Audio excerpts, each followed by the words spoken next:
យុវជនម្នាក់មើលតាមបង្អួចរថភ្លើងហើយក៏ស្រែកថាប៉ាមើលដើមឈើដើរទៅក្រៅយើងប៉ាក៏ញញឹមប្តីប្រពន្ធមួយគូដែលកំពុងអង្គុយក្បែរនោះក្រឡេកមើលទៅអាកប្បកិរិយារបស់យុវជនដោយក្តីអាណិតមិនយូរប៉ុន្មានយុវជននោះក៏លាន់មាត់ទៀតថាប៉ាមើលពពកកំពុងតែរត់តាមយើងប្តីប្រពន្ធមួយគូនោះក៏លែងអត់ធ្មត់តទៅទៀតរួចក៏និយាយទៅកាន់ឪពុករបស់យុវជននោះថាហេតុអ្វីពូមិនយកកូនពូទៅមន្ទីរពេទ្យឪពុករបស់យុវជនញញឹមនឹងនិយាយថា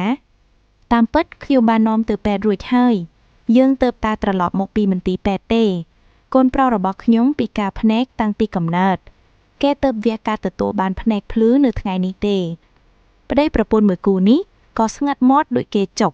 និងអៀនខ្លួនដែលគិតខុសចំពោះយុវជននេះមនុស្សម្នាក់លើផែនដីមានរឿងរៀងៗខ្លួនកុំវិនិច្ឆ័យមនុស្សមុនពេលអ្នកស្គាល់ពួកគេច្បាស់រឿងរបស់ពួកគេអាចធ្វើឲ្យអ្នកស្ដាប់ក្រោយវិនិច្ឆ័យខុស